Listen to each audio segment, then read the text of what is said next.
Hello and welcome to this edition of Mike and Scott Chat About Baseball. Really still working out the name, and that's about, I don't know, chatting about baseball, just chatting. We'll see, kind of in the air right now. Just it is what it is, and we'll figure it out. It seems like a lot of people figured it out. And the first one, I want to thank everybody for the kind words and thumbs up uh, and viewing for our first show. We had a good turnout. I don't know what the proper term is, Dad, for clicking on and taking the time to watch our first episode. But our family friend Todd that we used to work with and at our old job let us know that Austin Riley does have a long-term or longer contract, which is good. He's tied up with the Braves. Appreciate that, Todd, and thanks for watching. And I did post it on my Facebook page just so people we know and a lot of people I thought would be interested to see the old pops from where we used to work talking. See if there's anybody interested, and it was. Got good feedback on there as well. So anything? Did you have a good Easter weekend or stay dry? Yes, it was chilly. It was chilly for April and Easter, but we had a good weekend, and Right. we had a lot of kids at church Sunday. I teach kids at church, and had a bunch of kids at church. And I tried watching the Masters over the weekend was a struggle because you never knew when the next rain delay was coming. But Did Sunday they get finished yesterday? they finished yesterday. They started 8:30 in the morning. 8:30 in the morning. They finished the third round and they played the fourth round in the afternoon. And they finished up last night, long before dark. But I mean, it was a good tournament and it was fun to watch. And I mean, I like to watch golf. Right. I watch golf almost as much as I watch baseball because I just enjoy it. It's relaxing. The courses, for the most part, are beautiful. And the players play without showing a lot of choreographed emotion, which I find sometimes just boring. When you score a touchdown, which is what you're supposed to do, and you then have the whole team come down to the end zone and dance, or I mean, it's just I know that's what they do now, and that's what young people do, and that's fine. But when I was playing, it's in baseball now. Home runs are choreographed.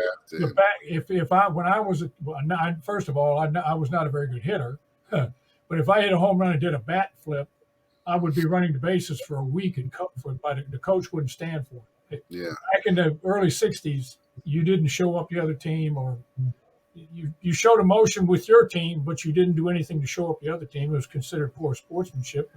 That's just what we're taught. So when I see it now, it rubs me a little bit the wrong way, but I know that's just what it is now. That's the way and I accept it. I just block it out and watch the games. I would like to make one point though. Yeah, go ahead. And that is for any of the little leaguers out there that watch baseball. This weekend, for some reason, or this past week, I saw 3 or 4 games where the fielding was less than ideal. Now, it may have to do with the colder weather or some of the bad weather, the wind they had in some of the games. But, I mean, it was bad throws, ground balls being dropped after they were picked up and then had rushing throws, fly balls in the outfield. Nobody could see them and they were dropping them. Or, I mean, the sun can be a problem, but still, I mean, you got dark glasses.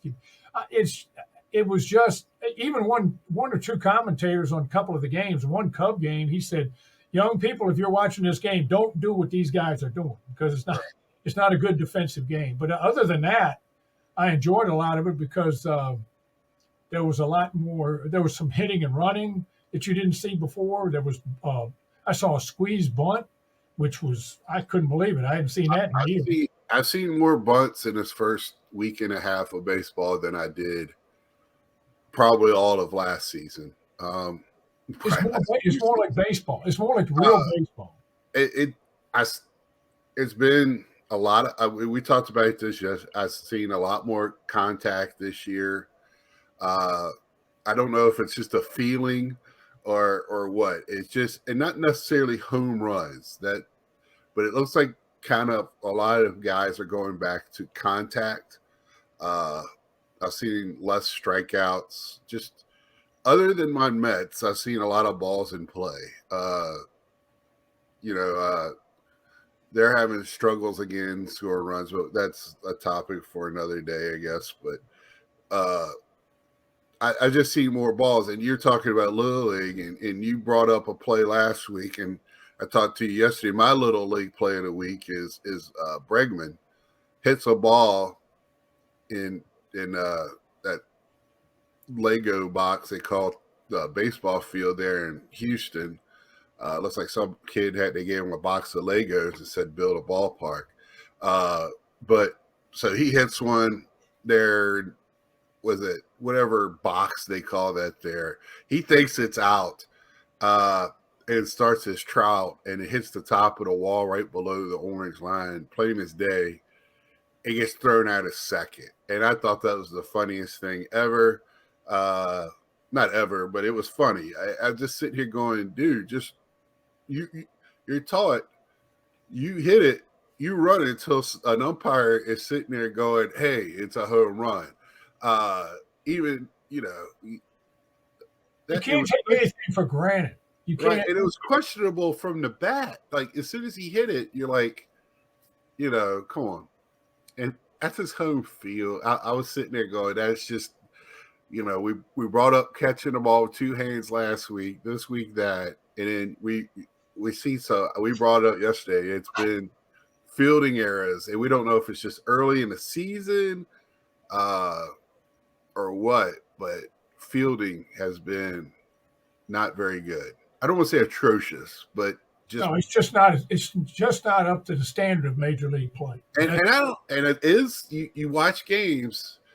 And it seems like sometimes they build a lineup and stick players in unfamiliar positions. And it's hard to say that because these guys at one time, all of them play shortstop because they're the best team player on the team. But as you get older, you get specialized in positions now, and uh, it's just you see players getting moved around a little bit. Muncie's having a tough season playing third for the Dodgers, and you got guys that are not playing in the same positions that they have before this year, and you think as a major leaguer pro they could figure it out. I don't know how fielding a ground ball at third is different from fielding a ground ball at second or first, where he's played before. But Usually at third, the ball comes on you quicker. I mean, yeah, it's on you quicker. But I, to me, I didn't play it at major league level, but it just to me it's less time to think, so I didn't have to worry. You just think you're kind of just your protecting yourself. yeah, and you have more time just to knock it down and throw it over. So it's I understand that, but it just seems that way. And I've seen some very bad outfield play. That Rockies outfield, they can't stand to have mistakes, and their outfield's just not very good. That Daza kid and Bryant, I Bryant watched. is a third baseman playing right field. Yeah, well, them two. It's going to be a long season there in Colorado if that's their choice. But you get to see much baseball in the past week? Watch any Nationals, Orioles games, Orioles playing games? I saw some of the Nationals games and Oriole games because I'm massing is the main thing I can watch. A lot of games are blacked out on MLB when they're announced to be on it. But I saw this kid for the Cardinals, who should be a kid named Walker for the Cardinals, 20 years old. If anybody out there, if you look at this thing, I'm encouraging you, try to watch a Cardinals game when this kid plays. Even when he strikes out, he looks good. I mean, he's huge. I mean, huge. He is in the judge category, and this kid, he's 20 years old. He's not at the height of his power, but he will be pretty soon. And I mean, he hit a couple of rockets in a game I watched with the Cardinals. One was foul, the other was a home run. So And, it's Jordan Walker, outfielder for Cardinals. He's built like a man. He reminds me of a right-handed Yordan Alvarez. If you like, people like to make comparisons. And he's tied Ted Williams with a 9-game hitting streak to open career. So not only does he hit for power, he makes contact. So, and he's a rookie, so the pitchers haven't figured him out yet. Once right. around the league, they'll kind of have a book on him, and he might not be able to hit as much. But this kid's got so much time, and if you hit a fly ball to him in the outfield and you tag up, it's at your own risk because he's got a cannon. He's got a cannon. He can, but with him and Goldschmidt, and Arenado, they've got a pretty potent middle of the lineup. Oh, you were talking about Bregman and not running. I saw the complete opposite of that. I was watching the Angels last night playing Toronto, which the Angels had the lead, and then Toronto took batting practice. That team, you talk about a loaded lineup. But anyway, Trout hit a slow ground ball to third. Well, the throw to first, I mean, it was a bang play at first, and he just beat it out. And they showed him when he hit that ball, he didn't assume he was going to be thrown out at first and just trot to first like a lot of them did. He had his head down, running full blast to first base. That's why he still has a speed, even with leg issues. He can still run. I mean, as big as he is, he can still run. And, that's why he gets voted at or near the top of best player every year. The most valuable player, because that's the type of thing he does. He plays the game the way it's supposed to be played. Right. And it's just a shame he's on the Angels and we don't see him in the postseason because there's people thinking they're going to sneak in the Yankees or one of the teams, Atlanta or somebody that makes the playoffs almost every year. It would be fun to watch, but I was impressed. I said, now that's the way you're supposed to play the game. There's people thinking they're going to be a wild card team this year, and I don't even know if they're going to get 80 wins. So. They don't have the pitching is not that good, and their bullpen's not that good. Right.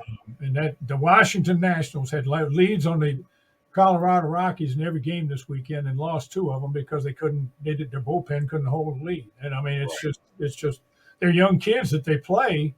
They can hit, and they don't have a lot of power, but they can hit. They hit and run. That's why I saw the squeeze bunt for a run Saturday night. So by Robles, so they've got a young core. They just don't.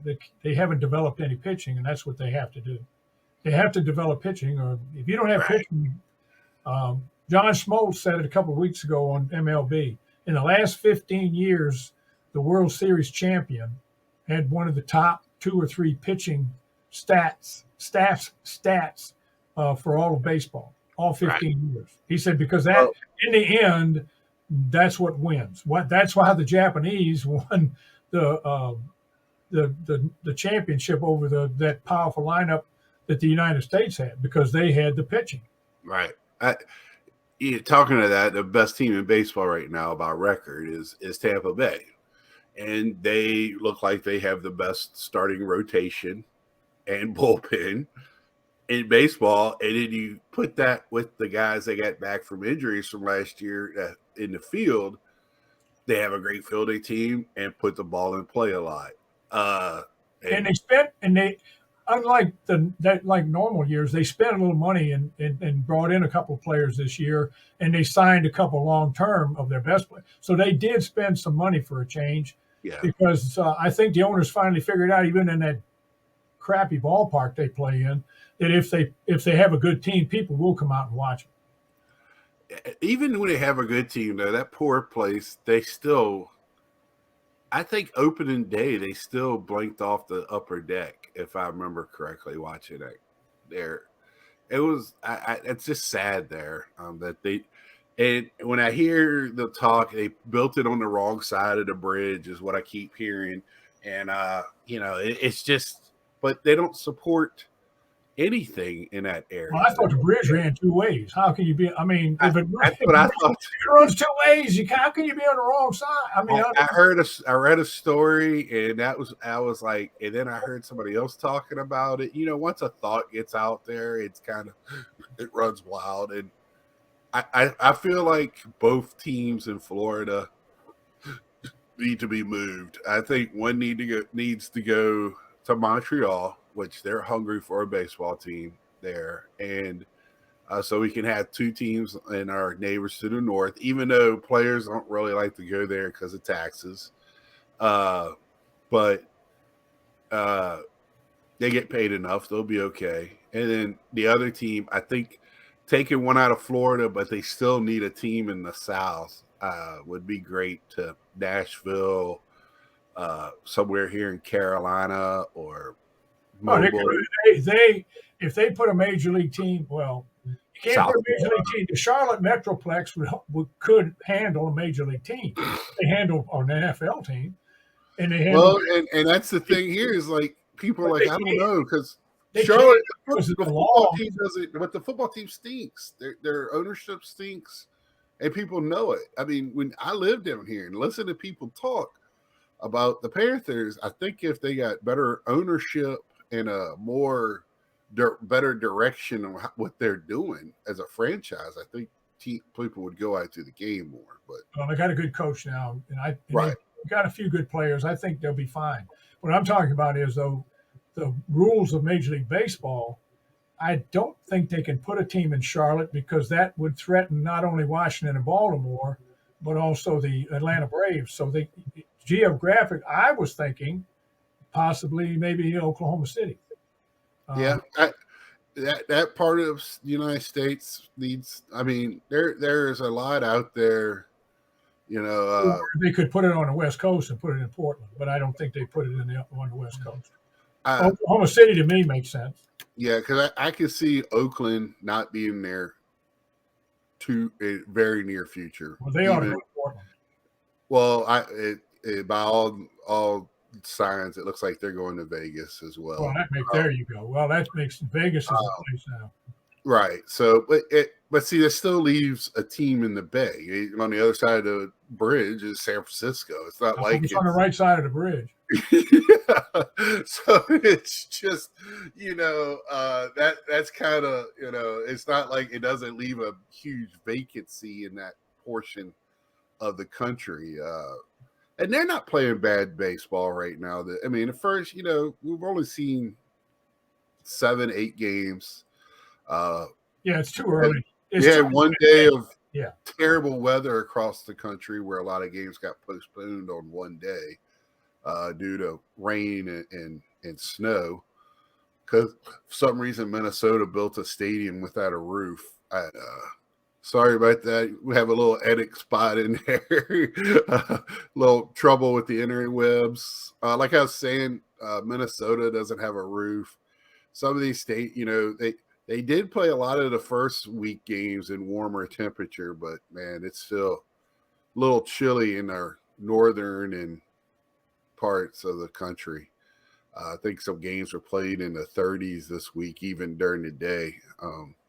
So, Well, uh, that's early and late baseball is played in cold weather, chillier weather. But you're right, Minnesota. Well, Minnesota's up there. Detroit's got an open stadium. Um, Cleveland has an open stadium right on Lake Erie. I mean, that wind blows off of that lake, and it is right, frigid in Cleveland. And that's and it's right there on the lake. yeah. I haven't seen a game in that stadium, but uh, been through where all three of the stadiums are within a block of each other in the Rock and Roll Hall of Fame, all right there together. Pretty cool how that all built up right in the old part of our downtown. Um, yeah, so the as the summer gets warmer, the games get better. We know that. Parks change. We know Nationals Park. Once a warm weather hits there, the ball just carries. Um, It's like playing in two different stadiums there. Uh, and then once it cools off in the later year, it's back to where the ball dies. Uh, but I don't know. Is it is it just me, or are we back to a little bit more livelier baseball this summer? Well, the shorter games help a lot because you don't your attention doesn't wander the 47 times the guy steps out to adjust his batting gloves, even though he hasn't swung a bat yet. I mean, how the gloves get loose just holding the bat is beyond Yeah, my right. I'm not smart enough to figure that one out. But every one of them had to step out and do all this other stuff anyway. But they get now when they have to be in the box, um, and the game goes faster. It's easier to watch the game and not lose concentration. Or Right. see, here's another thing they never talk about on television because this is what pays the bills. Right. But it's all, I'm 77, so we first got a television in 1954 when I in the spring of my second grade. I was in the second grade. So when I started watching baseball on television, they had commercials just like they have today. But between the half innings, it was a 1 minute commercial, usually Gillette or one of the beer companies or one of the cigarette companies. They were the big sponsors. And oddly enough, because kids watch baseball, there's a lot of cereal ads. But the commercials were only 1 minute long between the half innings. Now I've timed them. The commercials are pretty close to a minute and a half to 2 minutes. So if you have 2 minutes in a 9 inning game, that's 18 minutes that you added onto the game. So that was part of the problem. But they don't bring it up on television because that the commercials pay the bills. So they don't want to bring it up. But that's one reason the Well, game is longer. it But it seems like this year the commercials are a little bit shorter, and when they come back, the guys are ready to play. they're It's ready to not play because it's clock starting. right. Yeah, the man's in the box. I was watching the Padres game last night, and it just seems like even with the Padres scoring 10 runs, I think the game looked like it only went uh like a little over 2 hours. Uh, and of course, the Braves left Dodd in to get hammered for half of those runs. Um, old Dodd, the Dodd father didn't look as good in the second outing as he did in his first outing. Uh, I forget who he played in his first outing, but the Padres beat up on him last night. Well, the Padres are going to beat up on a lot of people. Yeah, the ageless wonder himself, Nelson Cruz, hit one. I don't know if it's late. That man, I was talking to a friend last night. I don't know how old he is. He's got to be early 40s, but he looks like he still could pick up I think he's a 42. tree. He could pull a tree out by its Well, he roots. played for the Nationals last year, and he had a Right, bad year because the Nationals were bad, and they could right. pitch around him and not give him anything to hit, and he was swinging at everything, trying to, carry the team, and he just I couldn't do think he bats like sixth or seventh in that lineup as a DH. And we were talking, I was like, his DH is in the shape is he in? He could probably play till he's 50 if he stays, it. If you he can know, swing the bat, if he can keep up with the 95-mile-an-hour pitches, he can play as long as he wants. he's like David Ortiz. I mean, he's just gonna keep going and go. He's just a bat for hire right now. After he left the Twins, he's just Well, he's on a good have team. bat will travel. He's on a team now that could very well win it all.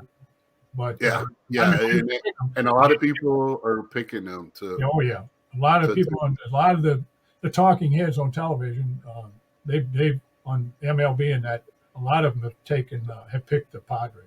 and they're fun to watch. I mean, they have a good time. Cunha and Albies and Soto, they're all friends, and they were having a good time. I like watching that, and because that's what baseball is. It's not, I love Keith Hernandez, but that dude played it as I hate you type of baseball. But I do like this new friends, and I don't know if it's new, but they're not going to fight each other underneath the stadium after the game. You're not going to see too much of that. Even though benches did clear when the kid from Pittsburgh, I guess he broke his ankle this weekend. Uh, I didn't really get to see what happened. O'Neal fractures an ankle in a collision, benches clear around him. So I guess it was play at the plate. I mean, that's terrible because that's you hate seeing the. I hate seeing anybody get hurt, but the Pittsburgh doesn't. They're not deep, and they've been having a decent start to their season. And we just talked about them last week, and they can't afford to lose players like that. But they're playing with a lot of gumption. They're kind of really supporting each other. Well, you have to have you can go out with the will to win and play as hard as you can for your team and for yourself, or know you're getting a nice paycheck, know you're not going to win the championship, and just go out there and just play your play. And there's a difference. There is a That's difference. what the Nationals did last year. I'm sorry, that's Yeah, they mailed it in because they knew they weren't going anywhere. yeah, And they're different this year. now the young kids on that team still played hard for one reason. They didn't want to go back down to the minors, and they wanted a good chance to make the team this year. But Right. the older guys on that team, they just said, "Well, what the heck?" It's the pitching when you when the ace of your staff supposedly is a left-handed pitcher who hasn't had a winning season in 4 years. That's what kind of pitching they have. So Right. when Patrick Corbin is your ace, you got a big problem. Right. That's the Nationals. Well, their biggest problem is they need to be sold, and I think they've been trying to sell them for 2 years and they can't find a buyer. right. But he did say he's not going to sell the Caps. The family's going to keep the Washington Capitals, but he's going to sell the baseball team. But they can't find a buyer. I guess they can't find a buyer. They can probably find buyers. They can't find one to meet his price. That's probably the problem. But can't find anything on it, read anything on, because they just it's just the teams for sale, and been like that since last year. Before we get into the team that we're going to highlight this week, any other takeaways or thoughts of this past week of games or? Well, the pitch clock, the bigger bases, one of the biggest things that I've seen, and removing the shift has really helped the hitting, because guys can get base hits now that would have been outs last year. But the thing that I've really noticed that's really different is the stolen bases, because now the pitcher can only throw over twice. So if he throws over twice, if he throws over a third time and he doesn't get you, you get second base anyway. So now you might as well you can take a bigger lead, and on that next pitch or the pitch after that, you can take off. So I've seen a lot more stolen bases. They're using the pitch clock to rhythm the pitchers too. Exactly. So they know exactly when to take off. I mean, they can't be like Scherzer, who stood there for a half hour to hold a guy. Right. And I mean, I really like the pace of play. It's really been fun to watch. I know a lot of people are saying it's like watching 70s and 80s baseball. I mean, that's when I grew up. I really didn't realize the pace of play then comparable to now. It all feels the same to me. But I really do like the pace of play. I didn't know if it was going to be an interruption to some parts. I think, though, they just need to get a better – the umpire was struggling in the Mets game with it yesterday. And whoever was working the clock upstairs, it was very erratic on when they were starting the clock. Sometimes the pitcher wouldn't even have the ball yet, and they were starting the clock from the umpire. So it was some issues going on with that. And that's stuff they need to work out. You were hoping they were going to work all that out in the preseason so it wouldn't affect. Didn't really change any outcomes. You don't know what the next pitch would have been, blah, blah, blah. But, didn't really look like it changed anything in the game yesterday when I was watching. Just some things I was noticing. I don't know. Maybe they're already doing this. But when the umpire ought to sit, if the umpire is throwing the ball back to the pitcher and the clock's already started, that's way wrong. So what the umpire behind the plate, I pitched some, and when he either pointed at me and said play ball or just pointed. And when he pointed, I was ready to pitch. So when he could raise his hand or point, and when or point up at the clock guy, and he can start the clock when he pointed at it, and he can't start it until the umpire tells him to start it. Then Yeah, you're but they're starting the clock to get the pitcher on the mound, and then you got to be on the mound at a certain time on the clock, and then that guy's got to be in the batter's box. So it's like this dance number where you really can't do that, and it's having a feel. The guy, whoever's running the box at running the clock upstairs, has to have a good feel on what's going on. Well, that's what I'm saying. If the umpire says start the clock, it doesn't matter where anybody is. Start the clock. Then they're going to move. And I mean, after home runs and stuff, you better be ready to hit and play. I don't have a problem with it. Once everybody gets used to They'll get used to it. It won't be even noticeable. Hopefully, I just don't want it to game 162 and there's a big play and it's about getting into the playoffs or the World Series. I don't want this to affect a big game. I wanted to touch on something. I meant to touch on it last week. It just popped in my brain. How about the minor leaguers I've been meaning to talk to you about this, having a union and getting a better pay. Have you read or heard anything about what's going on with the minor leaguers?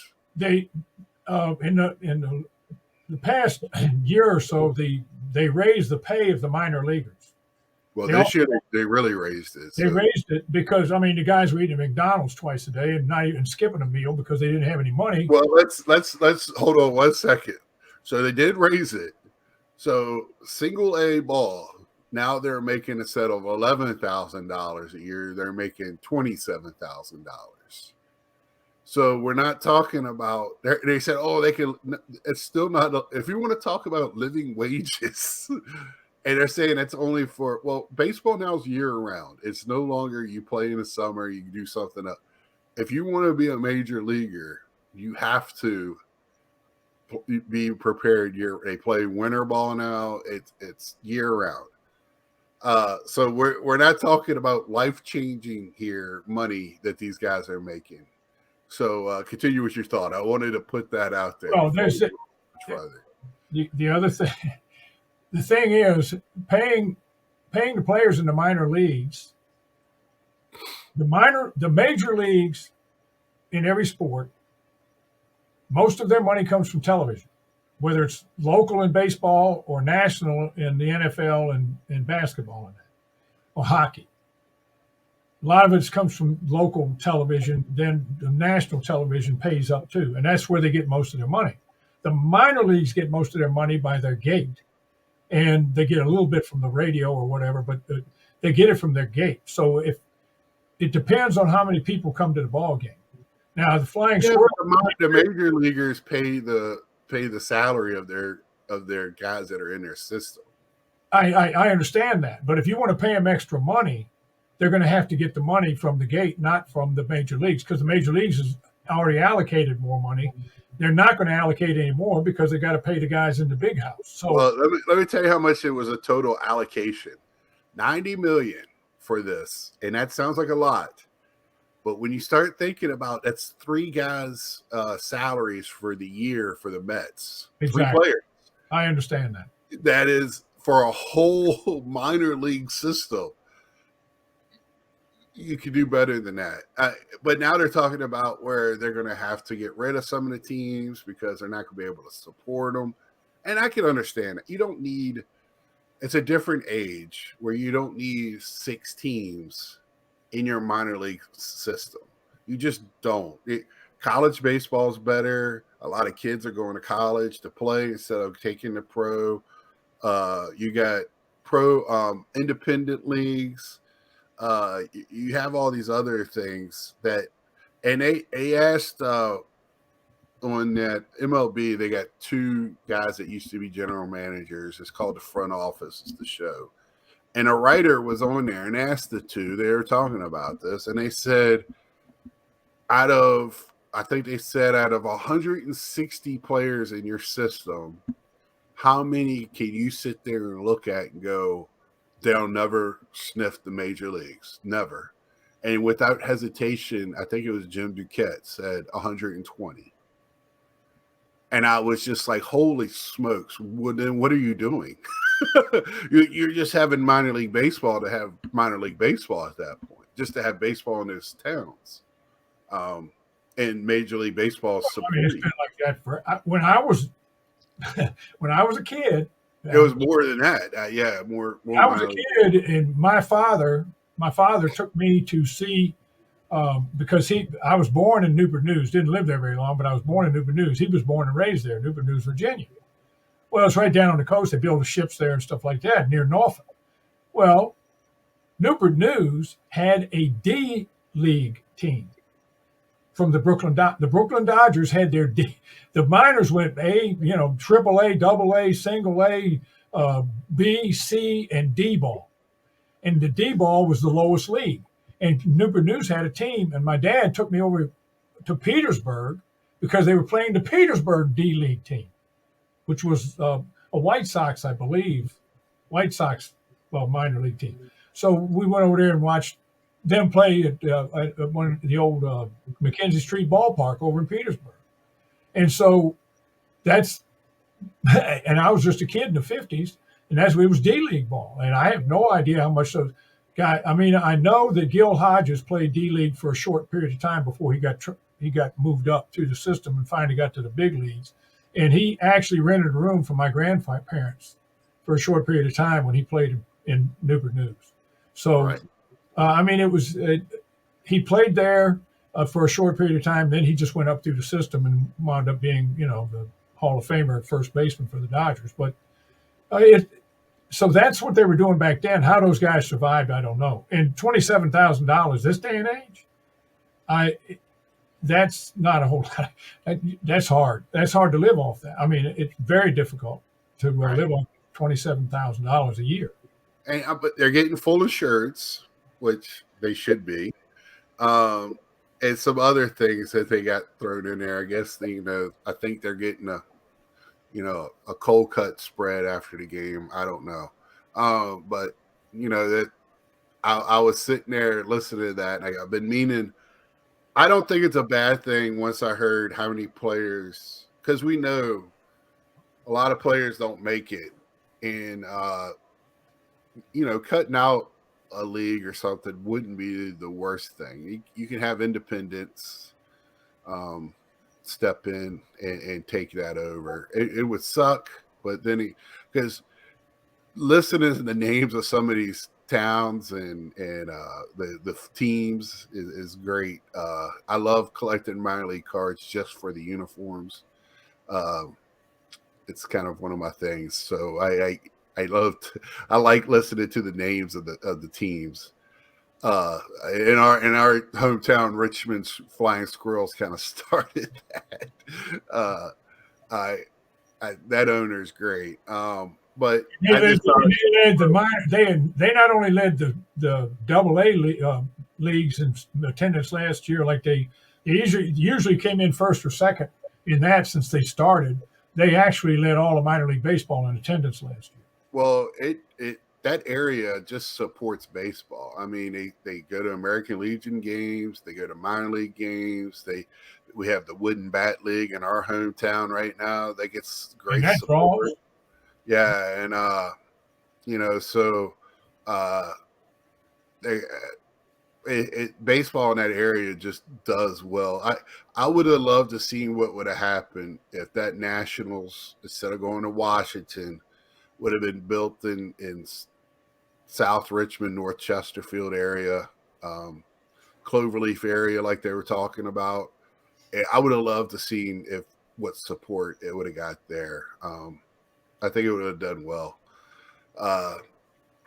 And also, we would have been a lot closer to the stadium. 95 to get to a Washington game. Yeah. Well, they would have been probably called the Virginians or Richmond or whatever. Because it was talk of there, and it was talk of being in Norfolk, Newport News, Hampton Roads. And they also talked about building a stadium near Fredericksburg, where we'd be halfway between Washington and Richmond, the Richmond Metroplex, and it wouldn't be that far for the Tidewater people to drive up either. And even People in the western part of the state could get there in about 3 hours. Right. Yeah. So, But I uh, mean, Washington, you and I have been to ball games up there. Once you fight your way through the traffic, it's a great place to watch a game. and I don't think night games, you're going in the opposite direction of the traffic. We found that out. The traffic is not that bad going into Washington at the evening. It's coming out of Washington at that time, and then the games are over at 10 to 11. And it's just what our problem was every day, every night game we come back down Fredericksburg down 95, and there was only one lane. Yeah, because we're working on the road and slowed down the one lane. Yes, that was the worst part. Well, let's talk about the team that we were. That's our team of this week. We talked about the Pirates and a team with struggles with ownership and everything else. Let's talk about a team that's a perennial top-notch team. Does anything? I don't want to say does anything to win because they've kind of cut back on that a little bit for being who they are, and that's the New York Yankees. Just looking at their history, I mean, I forgot. Just looking, they were started out as the Highlanders, which I love that name. I wish they would have kept that name at 1903. So actually, we talked about the Pirates was before the Yankees. Okay, let's. Well, the National League was before the American League. The National League. But to wrap your head around the history of it all and why I keep bringing up the Pirates is because of that. They became the Yankees in 1913. I wanted to bring up, I saw this, other nicknames, Bronx Bombers, which we know the Yanks, the Pinstripers, which I guess that was probably an older moniker they might have had. I heard that some when I was a kid. Yeah, that I could see that. But the Evil Empire, that's something that I know of in my time. Well, because it's Star Wars, but that's kind of the thing, and it's used also for the Cowboys, who I love. So and man, world titles, we all know 27 championships, pennants 40. But they haven't won a World Series since 2009 or a pennant. So for a lot of teams, they'd be like, since that's not a long time, but for the Yankees, that's an eternity for Yankee fans. But I loved bringing up these teams like Pirates and Yankees because you being 77, you got to see and hear on the radio a lot of these great names, ball players during the golden era of baseball. I know a little bit more on the tail end of it, but still, I mean, when you start talking about, they've got Hall of Famers since then, but they're just not the same, as their Hall of Famers. I mean, they're the first team also to put numbers on their back. I just know that from history. Yeah, and they still don't put their names on there. Right, and the numbers correlated their position that they played when they first started. A little tidbit there, but they, you look at their retirement. You've been to the field. I have not. Yeah, I've been to Yankee Stadium. Yeah, you tell me what your thoughts of. You've been to New York Yankee Stadium. You've been to the Memorial Park. What was your thoughts of just? And you're not a Yankee fan. Let's get that out there. I'm not. No, never been a Yankee. But what was your thoughts of that? I mean, I started out when I was a kid as a Brooklyn Dodger fan. So naturally, if you're a Brooklyn Dodger fan, you root against the Yankees and the Giants. They were all three teams in New York. And I had the benefit of living in a time when the three center fielders in New York were Duke Snider, Mickey Mantle, and Willie Mays. Three guys that were halfway decent ball players. Now, right. Yankee State, when I went on this little trip, went to Philly, Yankee Stadium, and back down to Washington and to watch the ball game there in a few days. And Yankee Stadium, when I went in, I'd been to New York a couple of times, but I knew about the reputation of the New York people, and they were, I thought it was going to be, let me tell you something. The people that run Yankee Stadium and work in Yankee Stadium are some of the nicest people I've ever met in my life. The fans we met in the stands when they found out we were from out of state, out of city, nicest people I've ever met in my whole life. I mean, they were just as nice as they could be. And but anyway, I was walking around inside the stadium, and when you go into Yankee Stadium, even though it wasn't the older one, it was the newer one, but it was built the same way. I actually got a little chill. Just walk. This is Yankee Stadium. This is Yankee Stadium. I got that little chill, and I told my wife, I said, "Oh my gosh, this is amazing." I said, "I wonder how I can get to the monument so I can see the monuments." And a worker was standing right near us, and she said, "Sir, you want to go see the monuments?" And I said, "Yes, ma'am. Can you tell me how to get there?" She said, "You just follow me."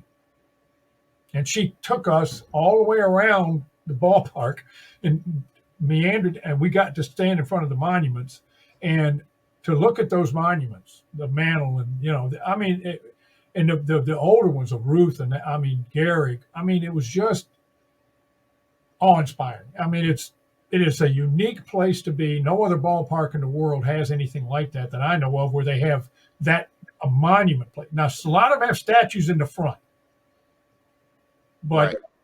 but this was different, and it was just being in front of those monuments. It made me a good. And for that night, they were actually playing Tampa that night, and for that night was one of the few nights in my life that I actually rooted for the Yankees. Because Well, those you people, get caught up in well, they have some great traditions there where what is it, out in the right field bleachers, they do the call out in the first inning where they call out each player, and and they salute the crowd. It's just you know, Yankees is the most, you either hate them or love them. There's no in yeah, there's between. no in between, You and can't I be don't, I indifferent just like them about very the much. Yankees. Right. You either love to hate them, or you just love them. And you root against them or root for them. You're just not watching a Yankee game just to be watching. Uh, and I I can see that. I am no way.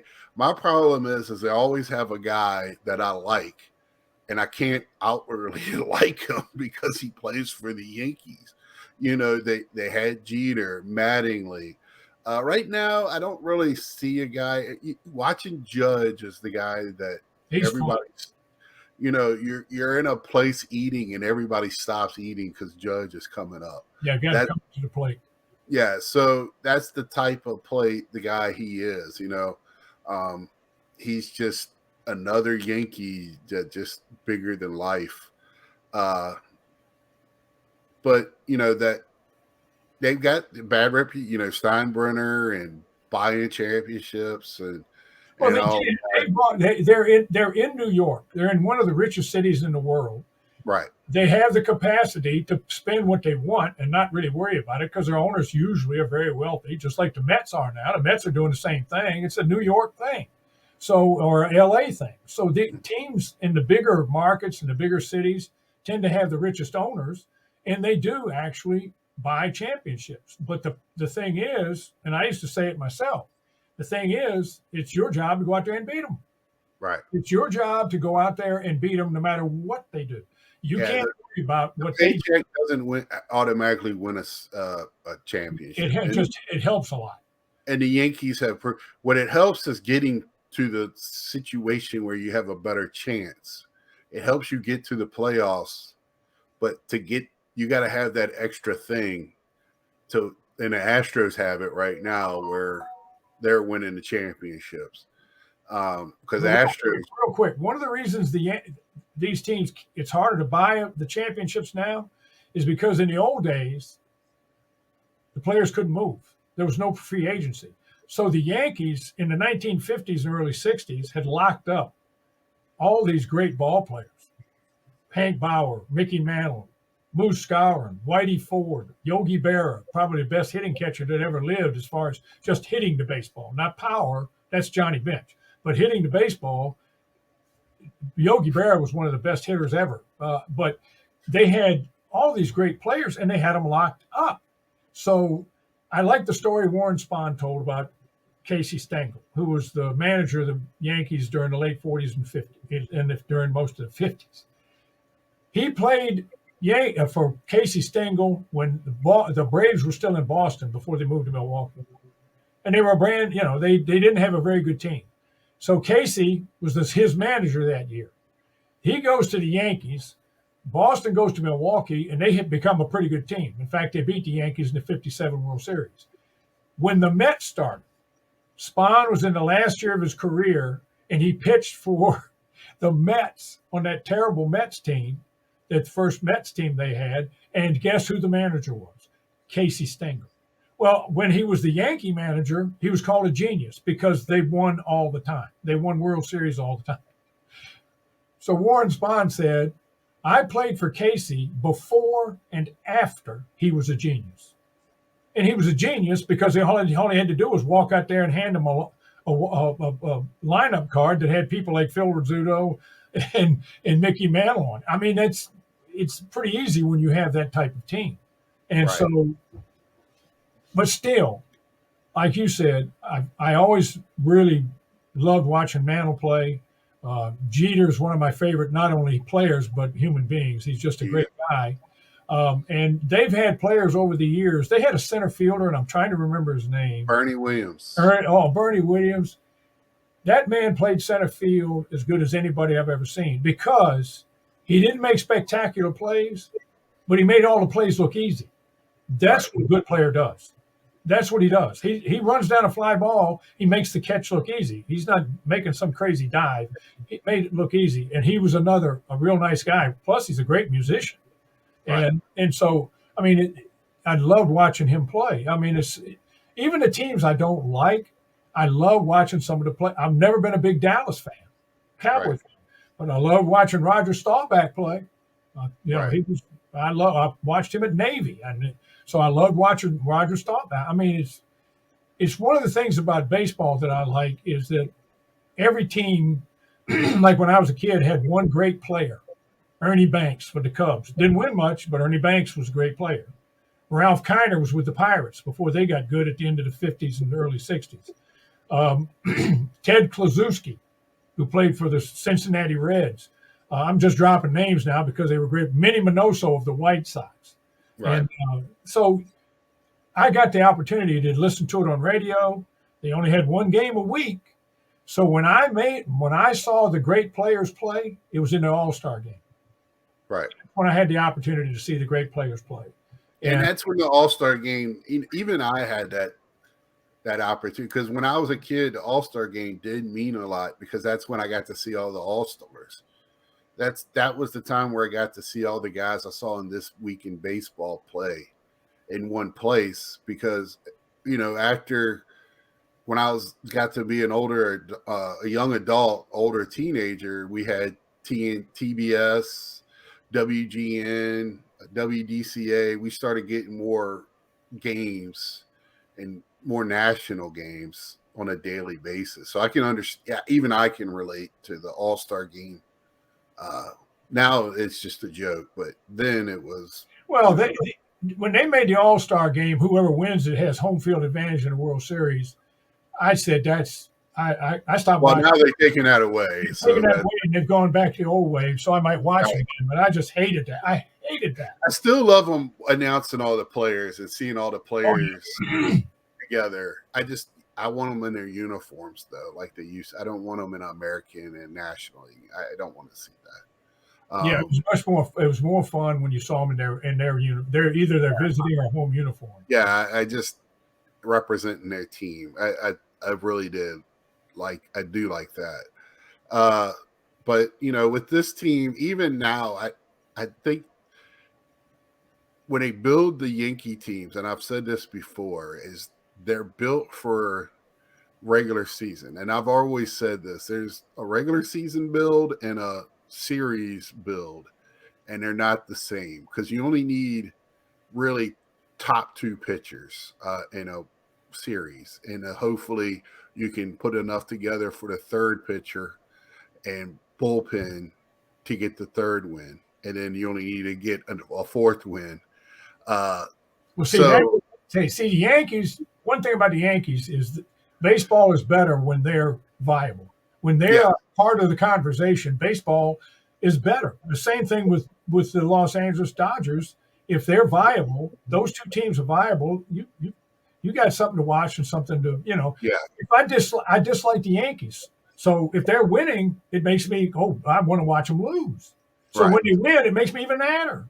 So I right. mean, and that's part of watching sports. That's what Yeah, a guy says. Well, it doesn't matter to me. I just watch the game. I said, well, you're not exactly vested in this. I hope you enjoy it, but it's like watching a movie. You know, yeah. But like last night, I'm watching the Padres Braves, and me being a Mets fan, I'm not a Braves hater. Now I know people that are. I don't like the Braves, but again, that's another team that always has players on it that I like to watch. They're very good, but I'm watching that game. Not really right now. This part of the season, the outcome doesn't really matter. I just want to see a good game. Um, I watched the Padres take batting practice, but it was fun for me to watch, but I didn't have a lot. I wasn't rooting for anybody in that game. But if it was the Yankees and somebody, I would be at least rooting against the yeah, Yankees. yeah. Yeah, my two favorite teams are the Washington Nationals and whoever's playing the Yankees. That's Right, right. And I mean that's kind of the common thing. And I know my friends out there. I got quite a few Yankee friends, and I we do too. like to jab each other and stuff. So they're going to have fun watching this. But now let's talk about the here and now. They've had great players. They got great player now. I don't want to say players because this is a team that's they have Cole, who's probably going to be a Hall. I think he'll have the numbers to be in the Hall. He's been a World Series champion. That helps a lot. Um, and they'll have Judge, which all Judge has to do is get to his 10th year, and I think he's going to be a no doubter. Yeah, well, Um, Judge, Torres, Cordero, those guys are all hitting over 300. Cordero's hitting like 400, oh, and really? Rizzo's right behind him, and there's one other guy hitting 281, I think, that's right See, behind him. Rizzo's that guy that's kind Stanton, of fun to watch because he likes to have fun. yeah, Um, and he's an so, older ball player too. So. yeah, yeah. And I think he brings a lot of stability to that lineup where Judge is the guy that carries them. But Remember that last year they were the best team in baseball during first most of the half, first half of the year, and then the back half of the year they kind of fell off a little bit. yeah, and I was telling people, just wait. They have some age. They got rid of some of that age, but their pitching is still not young. And they got two Uh, guys with the IL too. There's two right. starters. When they come back, they'll be a lot better. And they have guys that get hurt a lot. So I've always, but they have a problem against top-notch pitching. They swing and miss a lot as a team. And I've always said when it comes to the playoffs, you're not getting the fourth and fifth pitchers. You get the You're first. getting one, two, and three, and That's the why bullpen. Atlanta didn't win in the '90s because they Right. could hit all. They could hit. They were played. They could play the regular season and hit the ball well Yep.